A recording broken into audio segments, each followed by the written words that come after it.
కూడా download now. నమస్తే, ఆయుష్మాన్ భవాకు స్వాగతం. సయాటికా అంటే ఏంటి? డిస్క్ సమస్యలకు సర్జరీ ఒకటే పరిష్కారమా? స్పాండిలైటిస్కు పరిష్కారం లేదా? సయాటికా సమస్యలకు హోమియోలో వైద్య విధానాలపైన ప్రముఖ హోమియో వైద్య నిపుణులు, బెస్ట్ డాక్టర్ అవార్డు గ్రహీత డాక్టర్ మధు వారణాసి గారు మనతో పాటు ఉన్నారు. సలహాలు సూచనలు ఇప్పుడు తెలుసుకుందాం. నమస్తే అండి వారణాసి గారు. ఈరోజు అంటే సయాటికా ప్రాబ్లం గురించి మనం మాట్లాడుకుంటే చాలామంది కూడా ఫేస్ చేస్తున్నారు, ఏజ్తో సంబంధం లేకుండా. So first of all sciatica అంటే ఏంటి ఎక్స్ప్లెయిన్ చేస్తారా? అంటే మీకు సయాటికా సమస్య అనేది మీకు ఈ మధ్యలో చాలా కామన్ ప్రాబ్లం అయిపోయింది. అంటే మెజారిటీ పేషెంట్స్ చాలామంది కూడా మనకు బ్యాక్ పెయిన్తో వచ్చినప్పుడు చాలామందికి సయాటికా సమస్యను డిటెక్ట్ చేస్తున్నారు. అంటే ప్రతి బ్యాక్ పెయిన్ సయాటికా సమస్య కాకపోవచ్చు, ఎందుకంటే అన్ని చోట్ల అదే ఉండదు కాబట్టి. డిస్క్ సమస్యల్లో మేజర్ పోర్షన్ ఆక్యుపై చేసేది సయాటికా సమస్య. సయాటికా అనేది పేషెంట్ కూడా చాలామందికి అవేర్నెస్ కూడా లేకపోవడం వల్ల ఆ సమస్యను కొంచెం నెగ్లెక్ట్ చేసిన తర్వాత సర్జరీ ఇంకా అవసరమో అనుకునే స్టేజ్లో మన దగ్గరికి వచ్చేవాళ్ళు చాలామంది ఉంటారు. మనకు మెజారిటీ 95% ఆఫ్ పేషెంట్స్ నా దగ్గరికి వచ్చిన వాళ్ళు సర్జరీ అడ్వైజ్ చేసిన తర్వాత వచ్చారు తప్ప డైరెక్ట్గా ఎవరు రాలేదు. అందువల్ల మీకు సయాటికా సమస్యను మనము తప్పనిసరిగా దానిపైన ఒక అవేర్నెస్ ఉండాలి, అవగాహన కూడా ఉండాలి మనకు. ఎందుకంటే మీకు సరైన అవగాహన లేకపోతే పేషెంట్ కూడా అర్థం చేసుకోలేడు ఏంటి ఈ ప్రాబ్లం అని చెప్పి. సయాటికా అనేది మన బాడీలో ఒక పెద్ద నెర్వ్ అనమాట. అది మీకు హిప్ జాయింట్ నుంచి L5 S1 నుంచి కింది వరకు ఒకే నెర్వ్ ఉంటుంది, స్ట్రాంగ్ నెర్వ్. అది ఒక రకంగా బలంగా అనిపిస్తుంది ఆ నెర్వ్ కూడా మీకు. అంటే సింగిల్ నెర్వ్ అనమాట. ఆ సింగిల్ నెర్వ్లో వచ్చే సమస్యనే మనం సయాటికా సమస్య అంటాం. జనరల్గా L5 డిస్క్లో L5 S1 మధ్యలో రెండు డిస్క్లు ఉంటాయి కదా, ఆ డిస్క్ మధ్య నుంచి ఈ నెర్వ్ పోతూ ఉంటుంది. ఈ నెర్వ్ కిందికి రేడియేట్ అవుతూ ఉంటుంది. అందువల్ల మీకు ఆ డిస్క్లో ఏ సమస్య వచ్చినా కూడా ఆటోమేటిక్గా మీకు సయాటికా సిమ్టమ్స్ ఎగ్జిబిట్ అవుతుంటాయి. అందువల్ల మీకు సయాటికా సమస్యను గుర్తుపట్టడం చాలా ఇంపార్టెంట్ మనకు. చాలామంది పేషెంట్స్కి ఏంటంటే బ్యాక్ పెయినే కదా ఏమవుతుందిలే అనుకునేది చాలా ఇదిగా ఉంటుంది. అందువల్ల ఎప్పుడైనా మీకు సయాటికా సమస్య ఉంది అని తెలిసినప్పుడు కామనెస్ట్ సిమ్టమ్సే చూసుకోవాలి మనం. మేజర్గా పేషెంట్ ఎక్కడ ఎగ్జిబిట్ చేస్తే మేనిఫెస్ట్ అవుతాయి, దాన్ని బట్టి మనం గుర్తుపట్టేయచ్చు. అవునండి. సో ఫస్ట్ కాల్ రాజు గారు ఉన్నారు హైదరాబాద్ నుంచి. రాజు గారు, హలో. డాక్టర్ గారితో మాట్లాడండి, మీ సమస్య చెప్పండి. నమస్కారం డాక్టర్. హలో, చెప్పండి సార్. నాకు అది ఎడమ కాలు తొంటి నుంచి అరికాల వరకు నొప్పి వస్తుంది సార్ నాకు కంటిన్యూగా. ఓకే. అది నాకు ఒక 4 months నుంచి అది పెయిన్ వస్తుంది కంటిన్యూగా వస్తున్నది. మీరు ఏం జాబ్ చేస్తారు? నాది బిజినెస్ సార్, కూర్చోడమే ఉంటది, కూర్చోడమే ఉంటుంది సార్ నాకు ఎక్కువ. జనరల్గా మీరు చెప్పిన సమస్య సయాటికాలో కూడా కనిపిస్తుంటుంది. మీకు ఎక్కువగా ప్రొలాంగ్డ్ సిట్టింగ్ ఉన్నా, ఎక్కువసేపు నిలబడ్డా, ఎక్కువసేపు కూర్చున్నా, ఎక్కువసేపు డ్రైవింగ్ చేసినా కూడా ఈ సమస్యలు కనిపిస్తుంటాయి. సో తుంటి నుంచి ఫుట్ వరకు వస్తూ ఉంది అంటే మాత్రం అది సయాటికా సమస్య కావచ్చు. కాబట్టి మీరు ఒకసారి ఏం చేస్తారంటే ఆ సమస్య అవునా కాదని తెలుసుకోవడానికి ఒకసారి ఎక్స్రే లంబార్స్ పైన మీకు ఒక ఆర్థో డాక్టర్ని కన్సల్ట్ అయితే రాస్తాడు. లేదంటే ఎంఆర్ఐ తీసుకున్నాం అనుకోండి, ఇంకా క్లియర్గా తెలిసిపోతుంది మనకు సయాటికా సమస్య ఉందా లేదా, డిస్కులో ఏమైనా ప్రాబ్లం ఉందా, డిస్క్లో ఏమైనా డిస్ప్లేస్మెంట్ బల్జ్ ఏమైనా వస్తుందా, డీజనరేషన్ ఏమైనా ఉందా తెలిసిపోతుంది మీకు. ఇవి తెలిసిన తర్వాత మీకు ట్రీట్మెంట్ పార్ట్లకు వెళ్ళిపోవచ్చు. అయినప్పటికీ మీకు ఈ సమస్య ఉంది అనుకున్నప్పుడు మీరు మాత్రం ఎక్కువసేపు కూర్చోవడము, నిలబడడం కూడా తగ్గించాలి. 10 kg కంటే బరువు ఎక్కువ ఎత్తకుండా చూసుకోవాలి. టక్కన ముందుకు వంగడం కానీ, టక్కన వెనక్కి వంగడం కానీ చేయకూడదు. ఇలాంటి ప్రికాషన్స్ తప్పనిసరిగా చేయాలి. స్పీడ్ బ్రేకర్ దగ్గర చాలా కేర్ఫుల్గా డ్రైవ్ చేసుకోవాలి. కొంచెం మీరు జర్కీ మూమెంట్ ఇలా పడింది అనుకోండి, ఆటోమేటిక్గా పెయిన్ ఎక్కువైపోతుంది. సో మీకు తెలిసిన ఒక మంచి హోమియో డాక్టర్గా ఉంటే ఒకసారి కన్సల్ట్ కండి, తప్పనిసరిగా పెయిన్ పరిష్కారం అయిపోతుంది, భయపడాల్సిన అవసరం లేదు. ఎందుకంటే ముందు పెయిన్ తగ్గించేస్తారు, తర్వాత అది మెడికల్ సర్జికల్ అని ఆ డాక్టర్ డిసైడ్ చేయగలుగుతాడు. దాన్ని బట్టి ట్రీట్మెంట్ తీసుకోవచ్చు, పెద్దగా భయపడాల్సిన అవసరం లేదు. నెక్స్ట్ ప్రణీత్ రెడ్డి గారు అండి, కరీంనగర్ నుంచి. ప్రణీత్ రెడ్డి గారు. అవునండి, డాక్టర్ గారితో మాట్లాడండి. చెప్పండి.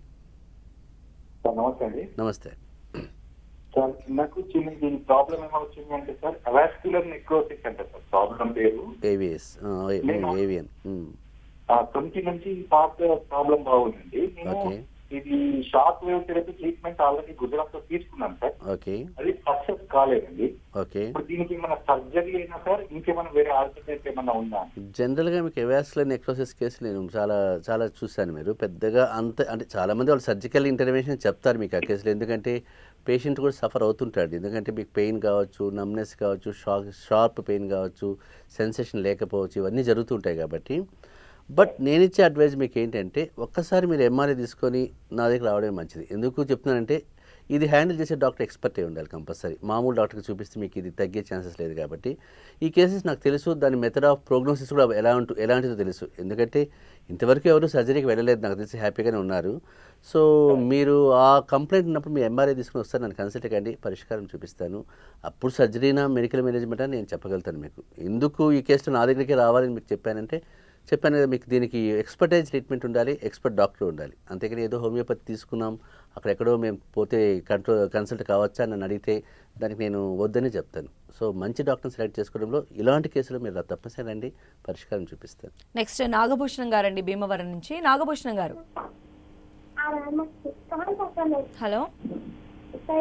హలో, మీరు టీవీ వాల్యూమ్ మ్యూట్ చేయండి, డైరెక్ట్ గా మాట్లాడండి. డాక్టర్ గారికి మీ సమస్య చెప్పండి. చెప్పండి.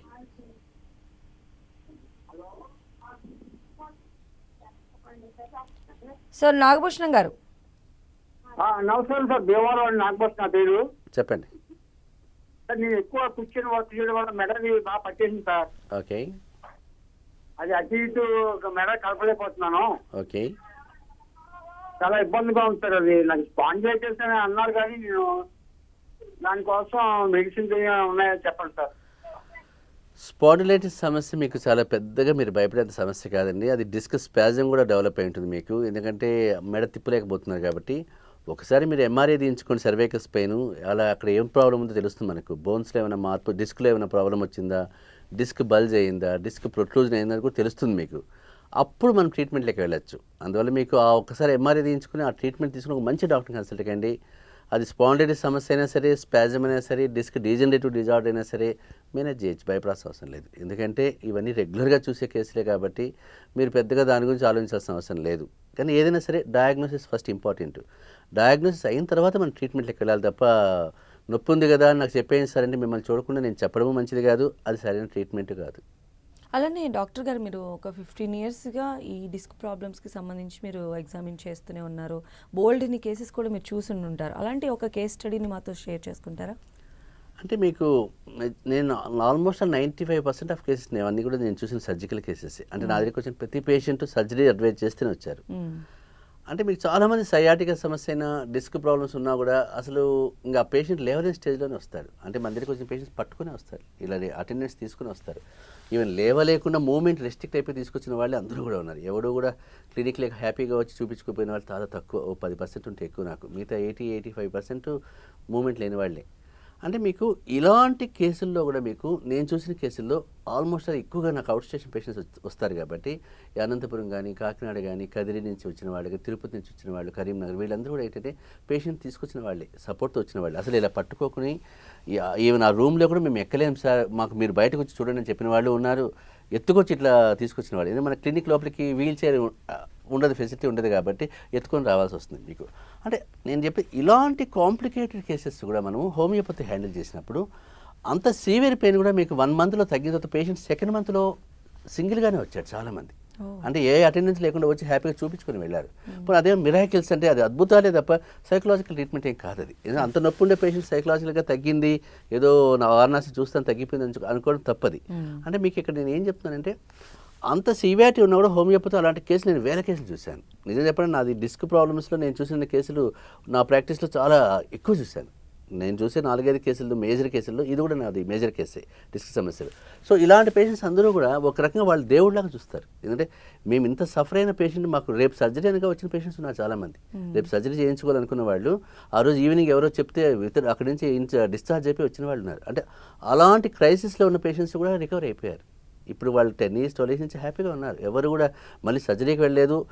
జస్ట్ ఏదైనా ఫోన్ చేసినా కూడా మళ్ళీ కాస్త నొప్పిగా అనిపిస్తాం డాక్టర్ గారు, మళ్ళీ మిమ్మల్ని కలవాలి సార్ నేను అనేవాళ్ళే తప్ప మేము భరించలేకుండా ఉన్నాం సర్జరీకి వెళ్తామని చెప్పిన వాళ్ళు లేరు. అందువల్ల నాకు ఆ టైప్ ఆఫ్ పేషెంట్స్, మీకు ఆ కది నుంచి వచ్చిన పేషెంట్స్ అయితే దగ్గర ఒక పేషెంట్ ఫయాజ్ అని ఉంటాడు, అతను సేమ్ ఇదే కండిషన్ వచ్చాడు. 70 మందిని పంపించింటాడు కది నుంచి. నాకు సేమ్ టైప్ ఆఫ్ పేషెంట్స్ని, అదే బ్యాక్ పెయిన్ 70 మంది రికవర్ అయిపోయారు, ఎవడు తగ్గలేదు అనలేదు. కాబట్టి అంత కదిలికి పోతే వారణాసి అంటే వాళ్ళకి బాగా అర్థమైపోతుంది, అంత ఇదిగా ఉంది. ఈవెన్ ఈ కాగజ్ నగర్ నుంచి వచ్చి మురళి అనే పేషెంట్ సేమ్ సర్జికల్ కేసు అతనిది కూడా. అతను కూడా సేమ్ ప్రాబ్లంతో సర్జరీ అని చెప్పిన తర్వాత మన దగ్గరికి వచ్చాడు. వాళ్ళు కూడా మీకు చాలా 100 మందినే పంపించారు. వాళ్ళ బుక్స్ ఎన్ని ఉంటాయి నా దగ్గర. అంటే అంత రిఫరెన్స్ అంత ఇచ్చారు. అంటే వాళ్ళు పంపిన కేసు అన్నీ కూడా సర్జికల్ కేసులే. మళ్ళీ వాళ్ళకి సర్జరీ బ్యాక్ పెయిన్ అంటే వాళ్ళు బ్లైండ్గా పంపించేస్తారు, వెళ్ళిపోండి అక్కడికి అని. అంటే మీకు అన్ని నెంబర్ ఆఫ్ కేసెస్ మనం చూసామంటే దానిపైన ఉన్న కమాండ్ ఎలా ఉంటుంది హోమియోపతి అని చెప్తున్నాను మీకు. అందువల్ల మీకు ఎప్పుడైనా సరే సర్జరీ అని అడ్వైజ్ చేశారు అంటే మాత్రం ఒక మంచి హోమియో డాక్టర్ను కాంటాక్ట్ కావాలి. అది ఇంపార్టెంట్. అండ్ మీరు చూసినటువంటి కేస్ స్టడీలో కూడా మాకు అర్థమైంది ఏంటంటే ఏదైనా ఒక ప్రాబ్లం వచ్చినప్పుడు కరెక్ట్ వైద్యం కనుక అందినట్లయితే ఎలాంటి పేషెంట్ అయినా కూడా త్వరగా recover. Selection of doctor important అంటాను. సో అయితే సయాటికా అంటే సాధారణ ఒక నడుము నొప్పిలాగా స్టార్ట్ అయ్యి కంప్లీట్ బెడ్ రిడ్ అనే స్టేజ్ వరకు వస్తుంది కదా డాక్టర్ గారు. సో అలానే సర్వికల్ స్పాండిలైటిస్ని మనం ఎలా ఐడెంటిఫై చేయొచ్చు అంటారు? ఇప్పుడు సర్వైకల్ స్పాండిలైటిస్ అనేది కూడా మీకు కామన్ ప్రాబ్లమే. ఎందుకంటే మీకు చాలామంది మనం బయట పోతున్నప్పుడు నెక్ కాలర్ పెట్టుకొని ఉంటారు చాలామంది కూడా. సో ఇవన్నీ కూడా ఇప్పుడు ప్రజెంట్ జనరేషన్లో ప్రజెంట్ ఎన్విరాన్మెంట్లో మనకు చాలా ఎక్కువ కనిపిస్తుంది. అంటే మన లైఫ్ స్టైల్ మారింది కాబట్టి. అంటే మనం కూర్చునే పొజిషన్ కావచ్చు, సిట్టింగ్ పొజిషన్ కావచ్చు, మెడపైన ప్రెషర్ ఎక్కువ పడుతుంది. అంటే ప్రతి ప్రొఫెషన్లో కూడా ఈ కామన్ పోస్టర్స్ ఉంటాయి. సాఫ్ట్వేర్ కావచ్చు, డాక్టర్స్ కావచ్చు, సర్జన్స్ కావచ్చు, ఈవెన్ టీవీ ఇండస్ట్రీ కావచ్చు, అందరూ కూడా ఆల్మోస్ట్ ఇదే ప్రాబ్లమ్స్ సఫర్ అవుతుంటారు. ఈ మధ్య సెల్ ఫోన్స్ కూడా ఇంకా మీకు సెల్ ఫోన్ యూజ్ కూడా మనం ఎక్కువగా స్క్రీన్ వాడడం చాలా ఎక్కువ అయిపోతుంది కాబట్టి, అంటే హవర్స్ టు వాడుతున్నాం కాబట్టి మెడ ఇలా మూవ్మెంట్ ఇలా పెట్టి చూడడం వల్ల ఆటోమేటిక్ ప్రెజర్ ఉంటుంది. అది గంటల తరబడి చూస్తున్నారు. ఇప్పుడు పిల్లలు ఆన్లైన్ క్లాసెస్లో బట్ ప్రతి ఒక్కరూ మెడనొప్పితో సఫర్ అవుతున్నారు. అందువల్ల మీకు ఈ స్పాండిలైటిస్ కేసు కూడా మీకు ఎప్పుడు కూడా సింపుల్గా తీసేయకూడదు. ఎందుకంటే ఒకసారి కొన్ని కేసులు కాంప్లికేట్ అయిపోయి అసలు పడిపోయి లైఫ్ థ్రెట్ వచ్చే స్టేజ్ కూడా వచ్చేస్తుంది తెలియకుండా, అంటే ఆ కంపల్షన్ వల్ల మీకు. అందువల్ల మీకు స్పాండిలైటిస్ పేషెంట్స్ కూడా ఎప్పుడు కూడా మీకు గుర్తుపట్టుకోవాలి. అంటే మెడ నొప్పి వచ్చింది అనే దాన్ని నెగ్లెక్ట్ చేయకూడదు. ఎప్పుడైనా స్పాండిలైటిస్లో కామన్ సిమ్టమ్స్ ఒక 4-5 ఉంటాయి. అవి కనిపించాయి అని మనకు అనుకుంటే కన్నా తప్పనిసరి డాక్టర్ని అప్రోచ్ కావాలి. అది చూసుకోవాలి ఫస్ట్ ఏంటి అనేది. కాలేముందా అంటే చిన్న బ్రేక్ తీసుకుందాం అండి. బ్రేక్ తర్వాత మరికొన్ని డీటెయిల్స్ మాట్లాడదాం. స్మాల్ బ్రేక్ తీసుకుందాం. స్టేట్. Welcome back. కాలర్ రెడీగా ఉన్నారండి, ప్రసాద్ గారు జగిత్యాల నుంచి. ప్రసాద్ గారు, డాక్టర్ గారితో మాట్లాడండి, మీ సమస్య చెప్పండి. సార్ నమస్కారం. సార్ నమస్తే, చెప్పండి సార్. నాది నేను డ్రైవింగ్ చేస్తానండి. నా ఏజ్ 35. ఓకే. అయితే నాది L4, L5, S1 డిస్క్ బల్జాట సార్. అది ఓకే. సరే ఎడమకాలు లాగుతుందండి, అది ఊకే వంగనిస్తలేదు, తడుము నొప్పి ఉంది. ఓకే. సరేదా నేనైతే సుజోక్ థెరపీ చేపిస్తున్నాను, దానికి ఏమన్నా ఉంటుందా? తక్కువైతే ఉందండి మీకు. L4, L5 అన్నా ఏ ప్రాబ్లం, ఏ డిస్క్లో ఏ ప్రాబ్లం ఉన్నా కూడా మనం హోమియోపతి మేనేజ్ చేయొచ్చు. ఫిజియోథెరపీ చేసుకోండి పర్లేదు, కానీ హోమియో డాక్టర్ మీరు అప్రోచ్ కండి కంపల్సరీ, ఒక మంచి డాక్టర్ను. అదే హైదరాబాద్ అయితే మీరు నా దగ్గర నేను చూసుకుంటాను. ఎక్కడున్నా సరే మీకు ఇబ్బందిని బట్టి మంచి డాక్టర్ దొరకకపోతే రండి. L4, L5 డిస్క్ సమస్య ఏదైనా మీరు మంచి హోమియో డాక్టర్కి వెళ్ళి ఒక 6 months to 1 year వాడండి. వాడితే మీకు అసలు ఏ ఇబ్బంది లేకుండా అయిపోతుంది, హ్యాపీగా ఉంటారు. ఎందుకంటే నేను ఇంతకుముందు చెప్పాను కదా, ఇలా ఎత్తుకొచ్చిన వాళ్ళే హ్యాపీగా ఉన్నప్పుడు మీరేం పెద్ద సమస్య కాదు అని. కాబట్టి తొందరగానే ట్రీట్మెంట్ తీసుకోవాలి. మీరు అంటే నెగ్లెక్ట్ చేయదండి. ఏమవుతుందిలే అనుకుంటే ప్రాబ్లం ప్రోగ్రెస్ అయ్యేకొద్దీ మీకు కాంప్లికేషన్స్ వస్తూ ఉంటాయి. దీనివల్ల కాంప్లికేషన్స్ ఒకసారి వచ్చాయంటే కొంచెం ఇబ్బంది పడతాం. కాబట్టి మీరు ఒక హోమియో డాక్టర్ని కలవండి, ట్రీట్మెంట్ తీసుకోండి, 6 months to 1 year వాడండి, ఆటోమేటిక్గా రికవర్ అయిపోతారు, భయపడాల్సిన అవసరం లేదు. అయితే ఈ స్పాండిలైటిస్ కూడా సర్జరీనే పరిష్కారం అని చెప్తూ ఉంటారు కదా డాక్టర్, దానిపైన మీరు అంటే మీకు చెప్పాను ఇప్పుడు స్పాండిలైటిస్ అంటే మనకి సిమ్టమ్స్ ఏం కావాలో కూడా గుర్తుపట్టాలి, ఏంటనేది కూడా అది కూడా చూసుకోవాలి మనం. సో నెక్ పై నుండి మొబిలిటీ రెస్ట్రిక్ట్ అయిపోతుంది, అంటే మూమెంట్ తిప్పడం కూడా కష్టంగా ఉంటుంది. ఆ నొప్పి ఉండి ఆ నొప్పి ఇలా రేడియేట్ అవుతుంటుంది, పాకుతూ ఉంటుంది. మెడ నొప్పి ఉండి ఆ మెడ నొప్పి చేతి వేళ్ళ వరకు పాకుతూ ఉన్నా, 4 arm వరకు ఎల్బో వరకు పాకుతూ ఉన్నా కూడా మీకు చూసుకోవాలి. నమ్నెస్ ఉంటుంది, వేళ్ళలో తిమ్మిరిలాగా ఉంటుంది, మీకు తిమ్మిరి కూడా డెవలప్ అవుతుంది. అంటే ఫింగర్స్ చాలామంది ఏమంటారు, మాకు తిమ్మిరిగా ఉంది సార్, గ్రిప్ కూడా ఇబ్బందిగా ఉంది, సెన్సేషన్ తెలియట్లేదు అంటారు. సో తిమ్మిరి ఉండి నొప్పి వస్తూ ఉంది, మొబిలిటీ ఫ్రీగా లేదు అనుకుంటే మాత్రం అది స్పాండిలైటిస్ కావచ్చు సమస్య. అప్పుడు ఒకసారి ఎక్స్రే తీసుకున్నా కూడా మీకు అర్థమైపోతుంది అది స్పాండిలైటిస్ కాదని కన్ఫర్మేషన్ కోసం. అలా వచ్చినప్పుడు తప్పనిసరిగా ఇంక ట్రీట్మెంట్కి వెళ్ళాలి, నెగ్లెక్ట్ చేయకూడదు. ఎందుకంటే స్పాండిలైటిస్ నెగ్లెక్ట్ అయిన తర్వాత చాలామంది పేషెంట్ వర్టిగో కనిపిస్తుంటుంది, గిడ్డినెస్ కనిపిస్తుంది. సో గిడ్డినెస్ వచ్చేంత వరకు వెయిట్ చేయాల్సిన అవసరం లేదు. ఎందుకంటే గిడ్డినెస్ ఒకసారి వచ్చింది అంటే పేషెంట్ కండిషన్ కొంచెం ఎమర్జెన్సీ కేసు అయిపోతుంది. అంటే అనుకోకుండా ఎక్కడైనా వెళ్ళి పడిపోయాడు అనుకోండి, లేనిపోయిన రిస్క్ అయిపోతుంది. కాబట్టి ఈ సిమ్టమ్స్ కనిపించాయి పేషెంట్లు అనుకున్నప్పుడు ఒకసారి ఎంఆర్ఐ కానీ ఎక్స్రే కానీ తీసుకుని మీకు తెలిసిన డాక్టర్ని ఒకసారి అప్రోచ్ అయితే కన్నా డయాగ్నోసిస్ అర్థమైపోతుంది. అలాంటి స్టేజ్లో హోమియోపతి డాక్టర్ని అప్రోచ్ అయితే కన్నా ఇంకా రికవరీ ఫాస్ట్ అయిపోతుంది. ఓకే. సో నెక్స్ట్ కాలర్ ఉన్నారండి, శ్రీనివాస్ గారు. శ్రీనివాస్ గారు మేడం మాట్లాడండి డాక్టర్ గారితో. చెప్పండి. హలో చెప్పండి. నాకు ఒక 5-6 ఇయర్స్ నుంచి మొత్తం నాకు మెడ బాగా పట్టేసినట్టు, కాళ్ళకి తిమ్మిర్లు ఎక్కినట్టు మొత్తం అంతా మెడ అంతా బాగా ఇబ్బందిగా ఉంటుంది నాకు. పెయిన్ కిల్లర్స్ అవి ఏమి వేసుకోవట్లేదు కానీ అలాగే ఇబ్బంది పడుతున్నా కానీ బాగా మెడ అంతా వాసినట్టు, సైడ్ అంతా మొత్తం బాగా లాగుతుంది, 24 గంటలు లాగుతూ ఉంది మెడ అంతా నాకు. నేనేవి పెయిన్ కిల్లర్స్ ఏమి వేసుకోలేదు. కాకపోతే ఇంకా ఇబ్బంది అలా ఉంటుంది. హాస్పిటల్ చిన్న చిన్న హాస్పిటల్ చూపించి తక్కువ అవ్వట్లేదు నాకు. ప్రాబ్లమ్స్ అర్థం కావట్లేదు. మరి అంత బాగా రైట్ సైడ్ మరి ఒకసారి ఎంఆర్ఐకి వెళ్ళొచ్చు కదా మీరు. ఒకసారి ఎంఆర్ఐ తీసుకుని అర్థమైపోతుంది కదా. ఎంఆర్ఐ సర్వైకల్ స్పైన్ అంటే రాస్తే కదా వాళ్ళు చూస్తారు. ఎంఆర్ఐ తీస్తే మీకు ఆ నెక్ ఎందుకు ప్రాబ్లం వస్తుంది, డిస్క్ ఏమైనా బల్జ్ ఉందా, డిస్క్లో గ్యాప్ ఏమైనా ఉందా, కంప్రెషన్ ఏమైనా అవుతా ఉందా, డిస్క్ ప్రొజెక్షన్ ఏమైనా అవుతుందా, అవన్నీ కూడా తెలిసిపోతాయి మీకు. అలా తెలిసినప్పుడు దాన్ని బట్టి మనం ట్రీట్మెంట్కి వెళ్ళాలి. ఎందుకు వేసుకోలేస్తాను, నేను ఏమీ వాడట్లేస్తాను గమ్మున ఇంట్లో కూర్చోవడం కూడా తప్పే కదా. ఎందుకంటే ఆ సొల్యూషన్ కనుక్కోకుండా మనం దాన్ని ప్రోగ్రెస్ చేసుకుని ఉండడం వల్ల మీకు వచ్చే ప్రాఫిట్ ఏమీ లేదు కదా. కాబట్టి మీరు ఏం చేయాలంటే ఫస్ట్ ఎంఆర్ఐకి వెళ్ళండి. ఆ డిస్క్లో ఏమైనా ప్రాబ్లం ఉందా కానీ చూసుకోండి. లేదా అక్కడ ఏమైనా ట్యూమర్స్ లాంటివి ఏమైనా డెవలప్ అవుతున్నాయా, అవి కూడా మీరు తిమ్మిరి అంటున్నారు. మీరు తిమ్మిరి అంటే ఎప్పుడు వస్తుంది మీకు, డిస్క్ బల్జ్ కావచ్చు, కంప్రెషన్ కావచ్చు, డిస్క్లో ఏమైనా ట్యూమర్స్ లాంటివి ఏమైనా ఉన్నాయో చూసుకోవచ్చు, డిస్క్ స్పేస్ ఏమైనా తగ్గిపోయిందా, అవన్నీ కూడా గమనించాలి మనం. ఆ ప్రికాషన్స్, ఆ రూట్ కాజ్ ఏంటో మనం కన్ఫర్మ్ చేసుకొని మీరు ట్రీట్మెంట్కి వెళ్ళామనుకోండి, ఆటోమేటిక్గా రెస్పాండ్ అయిపోతారు. భయపడాల్సిన అవసరం లేదు. ఎందుకంటే అది ఎలాంటి కేసు అయినా హ్యాండిల్ చేయగలుగుతారు. పెద్దగా మనం భయపడేది ఏముండదు మీకు. కానీ ఒక్కసారి మీరు వెళ్ళండి. వెళ్ళిన తర్వాత ఆ రిపోర్ట్ డాక్టర్కి చూపించండి. అతను ఏమంటాడో కనుక్కోండి. లేదు వాళ్ళు అది సర్జరీనా ఇట్లా ఏమంటే ఒకసారి పంపించండి, నేను చూస్తాను ఒకసారి వీడియో కన్సల్టేషన్లో. దాన్ని బట్టి ట్రీట్మెంట్కి ప్లాన్ చేసుకోవచ్చు. మీరు పెద్దగా భయపడాల్సిన అవసరం లేదు. అండ్ అలానే అసలు ఇలాంటి కేసెస్లో మెయిన్ పెయిన్ మేనేజ్మెంట్ కూడా చాలా ఇంపార్టెంట్ కదండి. మరి ఏం చెప్తారు, అంటే హోమియో ఎంతవరకు దీన్ని సపోర్ట్ చేస్తుందంటారు బాగా సివియర్ పెయిన్ ఉన్న? చాలా మందికి తెలియని విషయం ఏంటంటే పెయిన్స్ అంటేనే ఏ కాంబిఫ్లామో, బ్రూఫినో, హైఫనాకో వేసుకోవాలి తప్ప హోమియోపతిలో ఏమి ఉంటాయి అనుకుంటారు. ఎందుకంటే ఇంత చిన్న పిల్స్ అవేం పని చేస్తాయిలేండి అని. బట్ మీకు ఇంతకుముందు చెప్పాను కదా, అంత సివియర్ పెయిన్తో ఎత్తుకొచ్చిన పేషెంట్ 1 monthలో రికవర్ అయిపోతున్నాడంటే అలాంటి ఒక కేసు కాదు కదా, థౌజండ్స్ ఆఫ్ కేసెస్ చూశాను నేను. సో ఆ 1000 మందికి సైకలాజికల్ ఫీలింగ్ ఏం కాదు కదా, ఏదో డాక్టర్ తాకాడు పోయింది అనుకోండి కాదు, మిరాకిల్ కాదు, మంత్రము కాదు కదా. కాబట్టి మీకు ఏంటంటే పెయిన్ మేనేజ్మెంట్ హోమియోపతి చాలా బ్రహ్మాండంగా పనిచేస్తుంది. కానీ ఇక్కడ మీకు ఏంటంటే మిగతా సిస్టమ్స్లో ఏంటి, మీకు పెయిన్ అంటేనే ఓకే మీరు ఫ్లెక్సాన్ వేసుకోండి, హైఫనాక్ వేసుకోండి, $0 వేసుకొని చెప్పేస్తారు, ప్రాబ్లం లేదు. అంటే ఏ డాక్టర్ అయినా ఆల్మోస్ట్ అదే ప్రిస్క్రిప్షన్ ఉంటుంది అలోపతి మామూలుగా వెళ్తే కన్నా. బట్ ఇక్కడ హోమియోపతి విషయానికి వస్తే మీకు పెయిన్ అంటే 1000 డ్రగ్స్ కనిపిస్తాయి. ఆ 1000 డ్రగ్స్లో ఒకటే గుర్తుపట్టాలి మనం. ఆ ఒకటి గుర్తుపట్టాలంటే ఆ డాక్టర్కి ఉన్న కమాండ్ ఇంపార్టెంట్. అందువల్ల మీకు ఆ డాక్టర్కి ఉన్న కమాండ్ బట్టి ఆ 1000లో ఒకటి సూటబుల్ డ్రగ్స్ మన పేషెంట్కి ఇచ్చామనుకోండి, పెయిన్ ½ an hourలో రిలీఫ్ వస్తుంది. అలా చూశాను నేను. అంటే క్యాన్సర్ కేసుల్లో నేను చూసిన కేసుల్లో మన చాంబర్లో ఉండగానే సివియర్ పెయిన్ ఉండే పేషెంట్ ఆ మెడిసిన్ వేసుకుని అరగంట తర్వాత రికవర్ అయ్యి రిలీఫ్ వచ్చేస్తుంది వాళ్ళకు. అంటే దీన్ని బట్టి అర్థం ఏంటంటే selection of drug important, selection of doctor important, selection of treatment important. 3 systems ఒక హోమియోపతి ముగ్గురు కలవాలి ఒకటేసారి. హోమియోపతి, మంచి డాక్టర్, మంచి సెలెక్షన్, 3 నాలెడ్జ్ కూడా ఉండాలి మీకు. ఆ 3 ఉన్నప్పుడు మీకు ఆ 1000లో ఒక డ్రగ్ సెలెక్ట్ చేసామనుకోండి, ఆ పేషెంట్కి ఏ స్టేజ్లో పెయిన్ ఉన్నా తగ్గుతుంది. ఈవెన్ అపెండిసైటిస్ పేషెంట్స్ కూడా మన దగ్గరికి వచ్చినప్పుడు పెయిన్ మేనేజ్మెంట్ చేసేస్తాం సర్జరీకి పంపకుండా. మళ్ళీ రిలాప్స్ అయిపోయి సపోజ్ సబ్అక్యూట్ అపెండిసైటిస్కి వెళ్ళినప్పుడు కామ్గా ఉన్నప్పుడు నాకు పెయిన్ వస్తుంది అనుకుంటే అప్పుడు సర్జరీకి వెళ్ళండి అని చెప్పి స్టేజ్ చాలామంది పేషెంట్స్ చూశాను. కానీ ముందే వాళ్ళకి అడ్వైజ్ చేస్తాం, ఏదో వాళ్ళు ఏదో బయట తిరిగే వాళ్ళు ఉంటారు కాబట్టి మెంటల్ టెన్షన్ పెట్టుకోవడం ఎందుకు, చేసుకోండి అంటాం అంతే, అంతకంటే ఏం లేదు. ఓకే, నెక్స్ట్ శైలజ్ గారు ఉన్నారండి ఖమ్మం నుంచి. శైలజ్ గారు మేడం నమస్తే మేడం. మాట్లాడండి డాక్టర్ గారితో. సార్ నమస్తే సార్. నమస్తే అండి.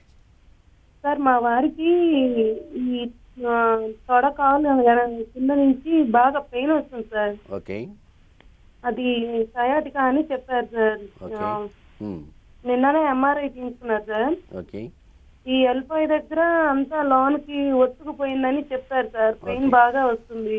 ఓకే, అది ట్రీట్మెంట్ ఏం ఆపరేషన్ చేయించుకోమంటారా? ఆపరేషన్కి వెళ్ళే ముందు ఒకసారి కన్సల్ట్ అయితే మంచిదండి. ఎందుకంటే నేను చూసిన కేసులను కూడా సర్జరీ చెప్పిన తర్వాత వచ్చిన వాళ్ళే కాబట్టి ఎవరికి సర్జరీ వెళ్ళేంత అవసరం రాలేదు నాకు తెలిసి. బట్ ఇక్కడ మీ వారు ఒకసారి ఎంఆర్ఐ మనం ఒకసారి చూస్తే అర్థమవుతుంది కేసు ఏంటి అనేది. బట్ ఏదైనా కూడా కొన్ని రోజులు ఆగేసేసి ట్రీట్మెంట్ స్టార్ట్ చేయండి. హోమియోపతి ట్రీట్మెంట్ రిలీఫ్ వస్తుంది ఆటోమేటిక్గా. రిలీఫ్ రాకపోతే అప్పుడు ఆలోచిద్దాం, తొందర ఏం లేదు కదా. ఎందుకంటే ఈరోజు చేసుకోకపోతే రేపు ఏమి అయిపోయేది ఏం కాదు, సయాటికాలు పెయిన్ ఒకటే ఉంటుంది. సో ముందు పెయిన్ మేనేజ్మెంట్ చేసిన తర్వాత సర్జరీ అవసరమా కాదు తర్వాత డిసైడ్ చేసుకోవచ్చు, తొందర ఏం లేదు. అంటే వెళ్ళమని నేను వద్దని చెప్పను, but first option homeopathy try చేయండి, సెకండ్ ఆప్షన్ సర్జరీకి వెళ్ళండి. సెకండ్ ఆప్షన్ వెళ్ళే అవసరం రాకపోవచ్చు అంటారు నేను. ఎందుకంటే నేను చూసిన కేసు అలాంటివి కాబట్టి మీరు ఏదైనా ఇప్పటికీ ఆ కేసు ఆ డాక్టర్కి అర్థమైతే కనుక ఒక కమాండబుల్ డాక్టర్ అప్రోచ్ అయితే మీరు ఆటోమేటిక్గా అది సర్జికల్ కేసా మెడికల్ కేసా ఇమీడియట్గా వెళ్ళే కేసా కూడా చెప్పగలుగుతారు మీకు. సో ఆ ప్లాన్ చేయండి, తొందరపాటు సర్జరీకి వెళ్ళేంత అవసరం లేదు. అండ్ అలానే హోమియో వాడినా తగ్గలేదు అని చెప్పి చాలామంది అంటూ ఉంటారు డాక్టర్, దీనిపైన మీరేమంటారు? అంటే మీరు అన్ని చాలా పాజిటివ్ కేసెస్ చూశారు, దీనికి అంటే మీకు ఇక్కడ కంప్లీట్ మెజారిటీ పేషెంట్స్ అదే అడుగుతారు. ఎందుకంటే సార్ నేను ఆల్రెడీ వాడేసానండి, హోమియోపతి వాడాను, ఆయుర్వేద వాడాను, అలోపతి వాడాను, అన్నీ వాడేసాను, పెద్ద రిలీఫ్ ఏం లేదు, మళ్ళీ హోమియోపతికే రావాలి ఎందుకు అని. అంటే మీకు ఇక్కడ చేసిన మిస్టేక్ ఏంటంటే వాళ్ళు సెలెక్షన్ ఆఫ్ డాక్టర్ ఇంపార్టెంట్. ఇక్కడ హోమియోపతిలో మంచి డాక్టర్ని ఎంచుకోలేదు. మీకు డాక్టర్ని ఎంచుకున్నప్పుడు ఆటోమేటిక్గా ఆ డాక్టర్కి అర్థమైపోతుంది. అంటే మీరు హోమియోపతి ఫీల్డ్కి వచ్చినప్పుడు ఏమవుతుందంటే కౌంటబుల్ డాక్టర్స్ ఎక్స్పర్ట్స్ అయి ఉంటారు, అందరూ ఎక్స్పర్ట్స్ కాలేరు. ఎందుకంటే మీకు క్లినికల్ ఎక్స్పోజర్ ఇంపార్టెంట్. నేనున్నాను 1000 కేసులు 10,000 కేసులు చూసేంత డాక్టర్స్ ఉండవు. రోజుకు 100 మందిని 70 మందిని నేను చూసే పేషెంట్స్ నేను రెగ్యులర్గా చూస్తాను. అలా కొన్ని సంవత్సరాల తరబడి చూశాను. నాకు ఏ కేసు ఎలా పనిచేస్తుందో నేను బ్లైండ్గా చెప్పగలుగుతాను. నేను పేషెంట్కి ఇచ్చే టైం కూడా 3 to 5 minutes ఇస్తాను, ఎక్కువ కూడా ఇవ్వను. మరి అంటే 3 to 5 minutesలోనే అతనికి రిలీఫ్ వచ్చేస్తూ ఉంది. అంతేగాని 1 గంట చూడాల్సిన అవసరం రాలేదు. అంటే ఇక్కడ ఏంటంటే నా ఎక్స్పోజర్ నా విజన్ నేను చూశాను అంతే. దీనివల్ల మీకు ఏంటంటే చాలామంది ఏం చేస్తారు, హోమియోపతి అంటే ఎక్కడక్కడ ఇస్తుంటే వెళ్ళాము సార్, టెంపుల్కి వెళ్ళాము, ఏదో మామూలు డాక్టర్ని చూసాము, ప్లస్ వెళ్ళిపోయి హాస్పిటల్స్కి ఎప్పుడు కూడా అంటే ఒక ఫ్యామిలీ డాక్టర్ అప్రోచ్ ఉండకపోవచ్చు. ఏదైనా మీరు నా దగ్గరికి వచ్చారు, నా దగ్గరే మీరు ఒక 6 months to 1 year ఉంటే మీ బాడీ ఏంటో నాకు అర్థమవుతుంది, మీ కాన్స్టిట్యూషన్ అర్థమవుతుంది. అంతేగాని నేను వెళ్ళిన తర్వాత మళ్ళీ ఇంకో 1 month తర్వాత ఇంకో డాక్టర్ వచ్చాడు అనుకోండి, ఆ డాక్టర్కి ఏం అర్థం కాదు, మళ్ళీ ఫస్ట్ నుంచి స్టార్ట్ చేస్తారు. అలా డాక్టర్స్ మార్చుకుంటూ పోవడం వల్ల హోమియోపతిలో వచ్చే అడ్వాంటేజ్ ఏమీ ఉండదు. అందువల్ల మీకు ఎప్పుడు కూడా ఆ ఎక్స్పోజర్ ఇప్పుడు ఆ డాక్టర్ చేతిలోనే ఉండాలి. అంటే మిమ్మల్ని చూస్తానే గుర్తుపట్టేయాలి అది. అందువల్ల మనకి పేషెంట్స్ ఎలా అలవాటు అయిపోతారంటే ఆ పేషెంట్ మనకి ఏమీ చెప్పకపోయినా ఫోన్లో మాట్లాడినా కూడా ఆ పేషెంట్ మనం గుర్తుపట్టేస్తాం, వాయిస్ మెడిసిన్ చెప్పేస్తాం, అతను రావాల్సిన అవసరం కూడా లేదు. అంటే నా దగ్గర నేను చెప్పుకోకూడదు, కానీ నేను ఏదైనా అర్జెంట్ పని మీద బయటకు వెళ్తున్నానంటే నా పేషెంట్ చెప్తే ఈవెన్ కార్ ఎక్కేటప్పుడు కూడా పేషెంట్ అక్కడ కనిపించారు టగటగా వచ్చి బుక్ చూపించేసేసి సార్ మందు రాసేసి తీసుకుని వెళ్ళిపోతామంటారు. అంటే వాళ్ళకి 10 seconds కూడా చాలు అనుకుంటున్నారు వాళ్ళు. ఎవడు కూడా అట్లా అంత డబ్బు ఇచ్చేవాడు 10 seconds కోసం వాడు కార్ దగ్గర అతను వచ్చేసి మీరు రాసేయండి సార్ మేము చూసుకుంటామని చెప్పేసి తీసుకెళ్ళిపోయాడు. చాలా వందల మంది చూశాను నేను. అందువల్ల నాకంటే పేషెంట్ కూడా నమ్మకం అది ఆ ట్రీట్మెంట్ పార్ట్ మీద. అలాంటి డాక్టర్ మీరు అప్రోచ్ అయినప్పుడు ఆటోమేటిక్గా మీకు భయపడాల్సిన అవసరం రాదు దేనికి కూడా. Right, thank you so much అండి వారణాసి గారు. ఇది ఇవాళ ఆయుష్మాన్ భవ. నెక్స్ట్ న్యూస్ అప్డేట్స్ ప్రసారం అవుతాయి, చూస్తూనే ఉండండి 10 TV, జనం కోసం నిజం కోసం.